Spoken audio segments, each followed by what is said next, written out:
যার ভিতরে সুন্নতে রাসূল থাকবে আমার নবী আদর করে মেহমানদারির পেয়ালা তুলে দেবেন। ওই পানিটা যে পান করবে জান্নাতে না যাওয়া পর্যন্ত তাকে আর ক্ষুধা লাগবে না, পিপাসাও লাগবে না।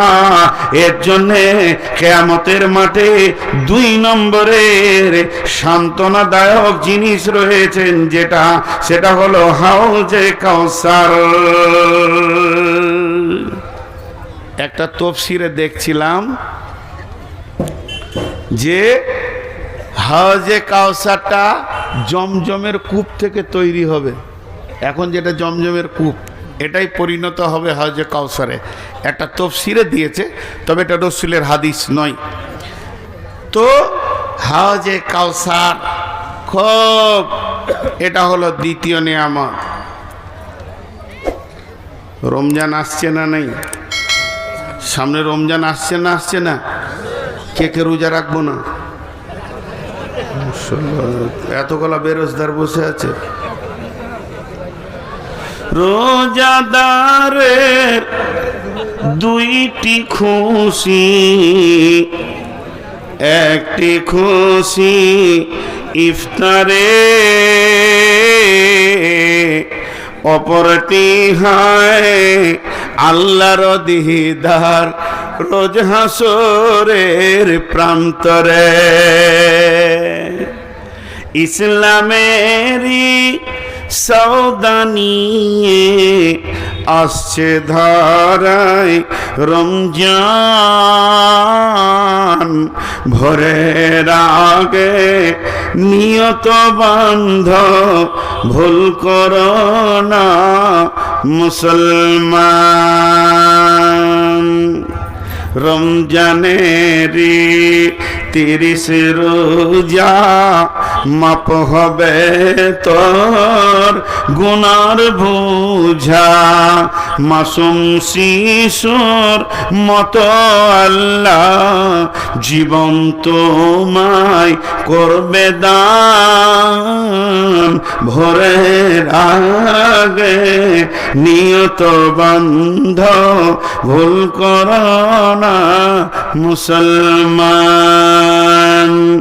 এই মাসেতে একটি রাত্রি সবে কদর নামটি যার, 1000 মাসের সেরা সেরাত ঘুচাই পাপীর দুঃখ ভার।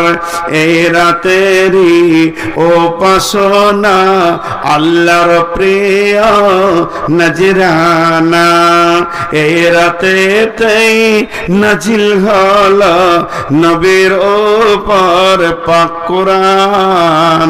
ভোরের আগে নিয়ত বান্ধ, ভুল করো না মুসলমান। বেহেশতেরই 8 দরজা, রাইয়ান নামে একটি দ্বার, সেই দ্বারেতে ঢুকবে কেবল যারাই আল্লাহর রোজাদার। রোজাদারের মুখের ঘ্যান মৃগনাভির খুশবু সমান, তাই তো এদের এত আদর করেন আল্লাহ রহমান। ভোরের আগে নিয়ত বান্ধ, ভুল করো না মুসলমান। রোজাদারের 2টি খুশি, রোজাদারের 2টি খুশি, একটি খুশি ইফতারে, অপরটি হয় আল্লাহর দিদার রোজ হাসরের প্রান্তরে। এত সুন্দর মধুর ডাকে যে জন সদা লুকিয়ে থাকে, রোজ হাসরে কানবে সেদিন পাবে না কো আল্লাহর দান, ভরে রাগে নিয়ত বান্ধ, ভুল করো না মুসলমান। হে মুসলমান, কিয়ামতের মাঠে যে রব আপনার বিচার করবে, যে রব আমার বিচার করবে, যে রব মুমিনের বিচার করবেন, যে রব কাফের বেঈমানের বিচার করবেন, যে রবের হাতে জান্নাত, যে রবের হাতে জাহান্নাম, সারা পৃথিবীর বেঈমানদেরকে আল্লাহ জান্নাত যদি দিয়ে দেয়, কেউ তার বিরুদ্ধে আন্দোলন করতে পারবে না। সারা পৃথিবীর সমস্ত নবী আম্বিয়াকে যদি জাহান্নাম ভরে দেয়, তাও আল্লাহকে কেউ কিছু করে নিতে পারবেন না। এরকম একজন বিখ্যাত রব, তিনি রমজান মাসে যদি আপনি রোজা রাখেন, তো কঠিন কিয়ামতের দিনে আপনার মোলাকাতে আসবে, গোলাম রে কেমন হালাতে আছো বলো। তাহলে একবার বলেন, যে লোকটাকে আল্লাহ কিয়ামতের মাঠে দেখা করবে একটা আমলের বিনিময়ে, তার নাম হলো রোজা। তাহলে কিয়ামতের মাঠে এর থেকে বড় নিয়ামত আর কি হতে পারে?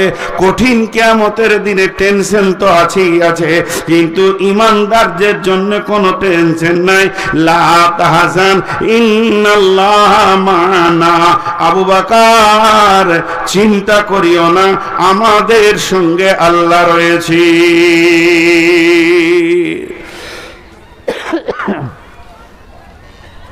সময় কি শেষ হচ্ছে না নাকি? জি,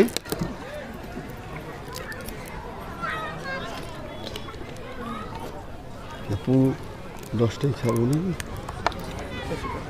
হ্যাঁ, না আমি বেশি চালালে ওইদিকে ভাবতে যাবে, তো ওই গল্পটা শেষ করবেন। তো কিয়ামতের মাঠে সান্ত্বনাদায়ক জিনিস কয়টা পেলাম? কয়টা হলো? দেখা এতক্ষণ বলছে দুটো। কি শোনা শুনছে সব, বলছে দুটো। তিনটে হলো। এক নম্বর হলো আল্লাহর নূরের তাজাল্লি, 2 নম্বর হলো হাউজে কাউসারের পানি, আর 3 নম্বর আল্লাহর দিদার, আল্লাহর মুলাকাত।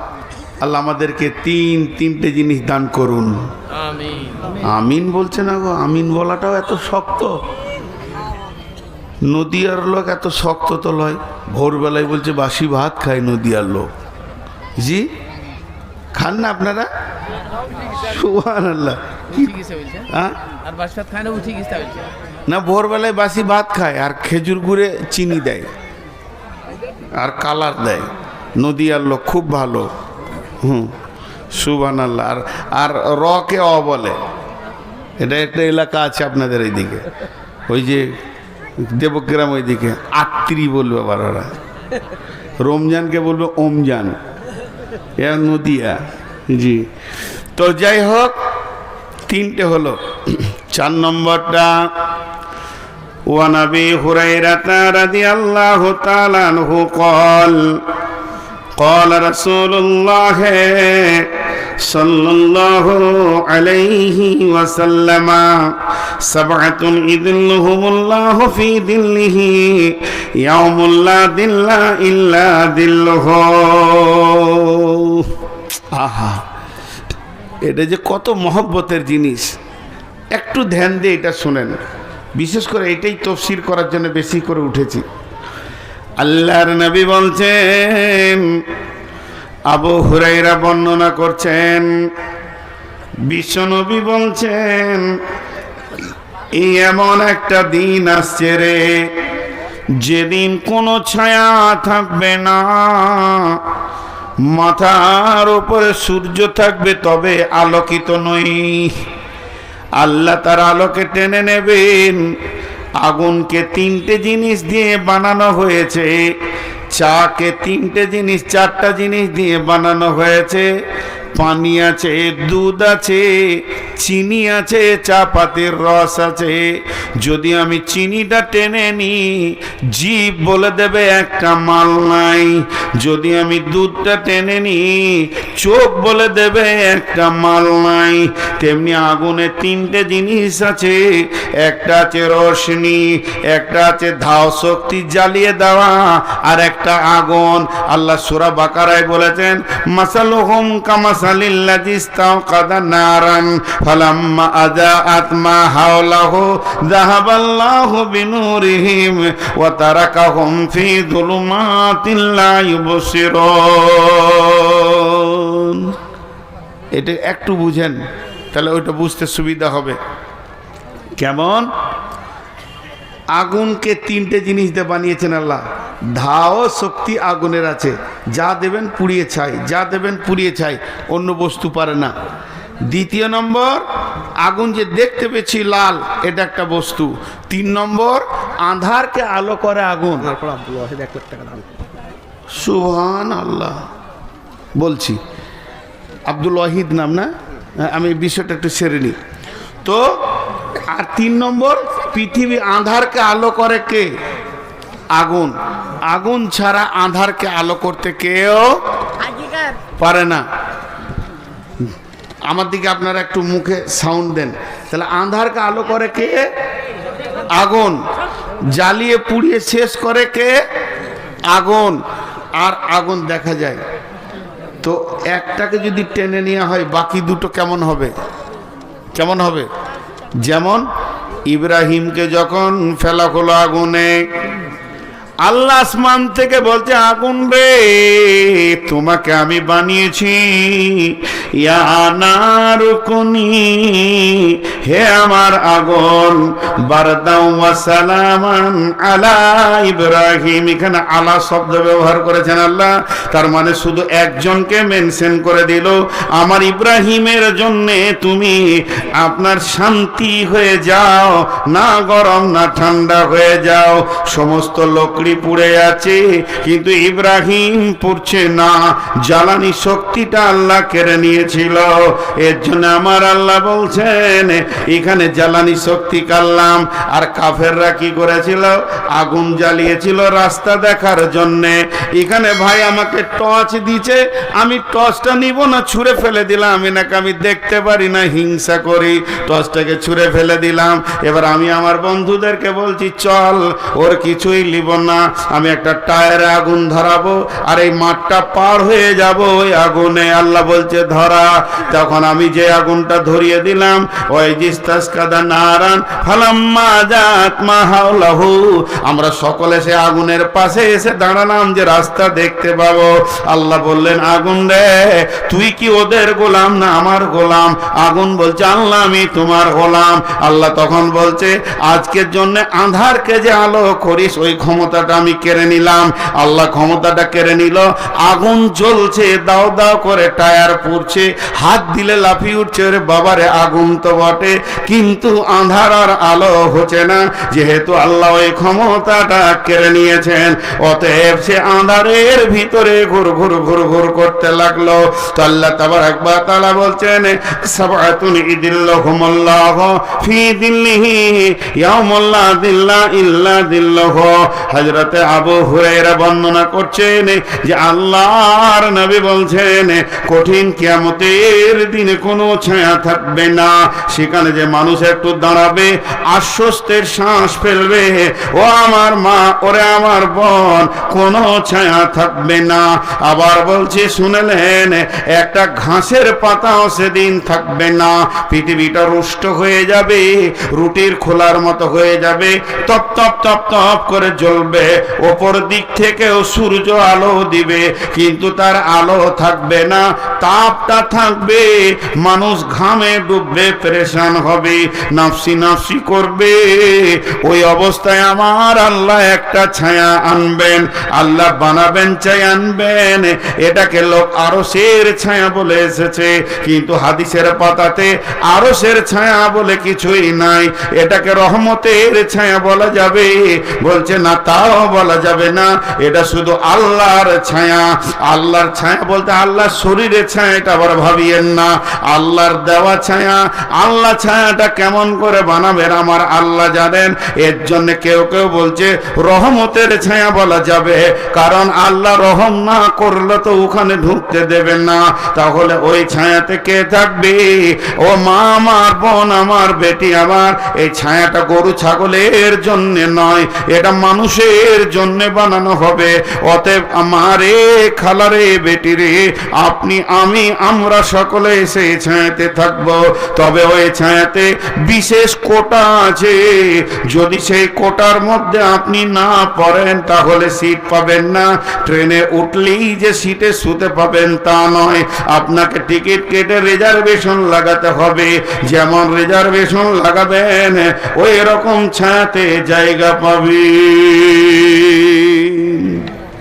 কি নাম বললেন? আব্দুল ওয়াহিদ। কত? থানার পাড়া।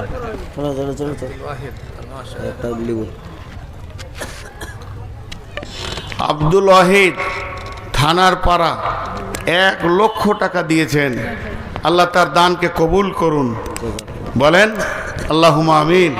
আল্লাহ তাকে জাযায়ে খায়ের দান করুন, আল্লাহুম্মা আমিন। এবং সেই মোতাবেক তার ব্যবসা বাণিজ্যে আল্লাহ লাভ দান করেন।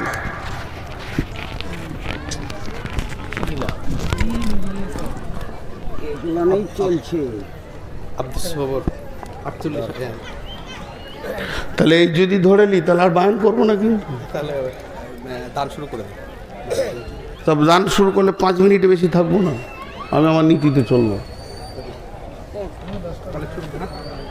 কালেকশন করে আপনারা চুপ করে বসে থাকেন, ঠিক আপনাদের কালেকশন দায়িত্ব না, আমরা বেশ বুঝতে পারছি। আমি যদি কালেকশনই শুরু করি তো পরবর্তী দিনে জালসাতে আমার নাম হবে কালেকশনের বক্তা।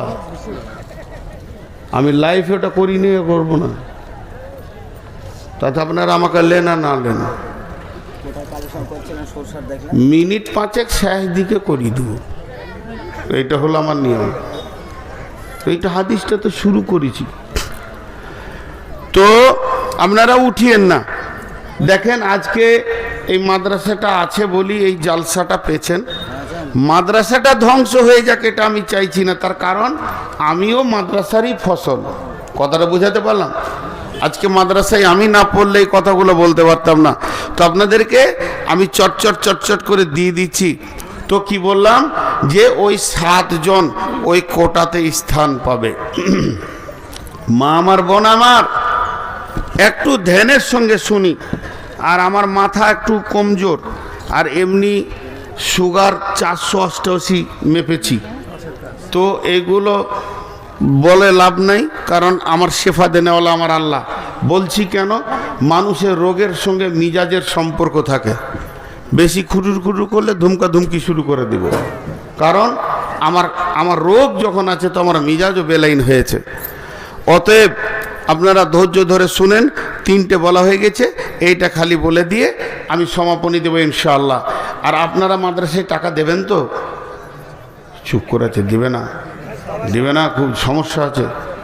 সভাপতি ঠিকই বলছে, কালেকশনটা এখনই করি। আর আপনারা দেবেন তো? হ্যাঁ, এতক্ষণে শেষকালে বলছি ইনশাআল্লাহ। জি, তো আমার মা খালাদের ভিতরে চাদর গিয়েছে, আপনি বললে তো যাবে। আমি বললে ওটা আমি আনন্দ দেখতে পেয়েছি না, তুমি চলে যাক না। মা বোন আমার, আপনাদের কাছে চাদর যাচ্ছে, যে যতটা পরিমাণে মাল নিয়ে এসছেন আম্মাজান খাদিজার মতো দান করে দেন, একদম একটাও ফেরত নিয়ে যাবেন না ইনশাআল্লাহ। চলেন, সে রহমতের ছায়ায় যারা থাকবে তাদের 7 শ্রেণীর লোক বলা হয়েছে। সাবাতুন ইদিল্লুহুমুল্লাহু ফি দিল্লিহি ইয়াউমুল্লা দিল্লা ইল্লা দিল্লুহু। মাঝে আর একটা ছোট এলান করে দিই, এইটুকুন, মানে আমার মাথা ঠিক নাই, ভুলে যাব। এই যে আপনাদের হেড মৌলানা, উনি নিয়ত করেছেন আল্লাহ যদি নিয়ে যায় তো যাবে, নাহলে যেতে পারবে না। হজের নিয়ত করেছেন আমার সঙ্গে যাবেন। তো আমি 3-4 বছর থেকে হাজি নিয়ে যাওয়া আসা করছি। কেন করছি এ কথা আর বলবো না, ফেসবুকে দেখবেন আমি দিয়ে দিয়েছি বহু দালাল চক্রান্ত থেকে মানুষকে বাঁচানোর জন্যে। তো উনি আমার সঙ্গে হজে যেতে চাইছেন এবছর আমি হজের নিয়ত করেছি। আমি 7 সালেও হজ করেছি, অবশ্যই এবছরও নিয়ত করেছি। বিধায় যদি কেউ হজ বা উমরা করতে চান তো আমার সঙ্গে যোগাযোগ করবেন বা মৌলানা ভাইয়ের সঙ্গে যোগাযোগ করবেন, ক্লিয়ার। আর আমি বেশি কিছু বলবো না এটাকে নিয়ে। আর বিশেষ করে ওই হজ আর উমরাকে কেন্দ্র করে আমি একটা ছোট্ট বই লিখেছি, 20 টাকা মাত্র দাম, ওটা পারলে শেষ দিকে নেবেন। 20 টাকা দাম মাত্র, হজ আর উমরা কি লাভ এটা মানুষের কাছে পৌঁছানোর জন্যে। এখন নামাজের দাওয়াত প্রচুর চলছে, রোজার দাওয়াত চলছে, আর হজ আর উমরার জন্য মানুষ অন্ধের মতো বসে আছে, টাকা পয়সা হয়ে গেছে তারপরও। এর জন্য একটা ছোট্ট বই আপনাদের সামনে এনেছি। যাক, এবারে 7 জন ওই আরো সে ছায়াতে জায়গা পাবে, রহমতের ছায়াতে। নাম্বার 1, আমি চটচট করে গোনাবো, টেনশন করবেন না। নাম্বার 1, ইমামুন আদিলুন, ন্যায় বিচার করনে ওয়ালা। নদিয়ার লোক, থানার পাড়ার লোক, একবার মুখ খুলেন, আপনাদের মুখের শব্দটা লিব, একবার জোরে বলেন, দুনিয়া জানুক আপনাদের এখানে ন্যায় বিচার হয়। নেতারা ন্যায় বিচার করে? ভাইয়েরা আমার শুনেলেন, বিশ্বনবীর কাছে একটা মেয়ের খবর এলো। মেয়েটা ইহুদিদের মেয়ে, মেয়েটার নাম ফাতিমা, নবীর বিটির নামে নাম। মেয়েটা চুরি করেছে, ধরা খেয়েছে। আল্লাহর নবীর ফয়সালা, কোরআনের ফয়সালা, হাত কেটে দিতে হবে। কিন্তু মেয়েটা হলো সম্ভ্রান্ত ঘরের মেয়ে। রসুলের কাছে ইহুদিরা এসে দরখাস্ত দিল, ইয়া রাসূলুল্লাহ, আমাদের মেয়ের বিচারটা আমাদের তওরাত থেকে করে দেন, কোরআন থেকে আমরা বিচার নিব না, আমরা হলাম ইহুদি। নবীজি বললেন, তাই হবে, তোমাদের তওরাত নিয়ে এসো, আমি ওটাতেই বিচার করে দিব। তার একটা তওরাতের হাফেজ আনলো। এবার নবীজি বিচারে বসেছেন, আদালত চলছে। চলতে চলতে ওরা হাফেজটাকে শিখিয়ে দিয়েছে, যে জায়গায় হাত কাটার কথাটা আছে ওইখানটা টপকে দিয়ে পড়ে দিবি, তাহলে আর হাতটা কাটা যাবে না, আমাদের ইজ্জতটা থেকে যাবে। এবার তওরাত পড়তে শুরু করলো। তওরাতে এসেছে চুরির শাস্তি কি হবে। যখনই হাত কাটা শব্দটা এসেছে, ওই জায়গাটা যখন বাদ দিয়ে টপকে দিয়েছে, নবীজির একজন সাহাবী ছিলেন তওরাতের পণ্ডিত, বললে, বন্ধু আটকে যাও, কারণ আমার ওই জায়গাটা মুখস্থ আছে। এরা তো থবেনে গেল। আল্লাহর নবী বললেন, লাউকানা বিনতি ফাতেমাতা, এটা যদি আমার কলিজার টুকরা ফাতেমা হতো, আমি বিশ্ব নবী নিজের হাতে তার হাত কেটে দিতাম, কোন রকম কনসিডার করা যাবে না। অতএব পৃথিবীর বুকে যে লোকটা বিচারে বসে এবং হক কথা বলে এবং ন্যায় বিচার করে, আল্লাহর নবী বলছেন, তুমি কিয়ামতের দিনটাকে নিয়ে টেনশন করো না, তোমার একটা ওই ছায়ার ভিতরে কোটা লেগে গেছে, তোমার রিজার্ভেশন হয়ে গেছে।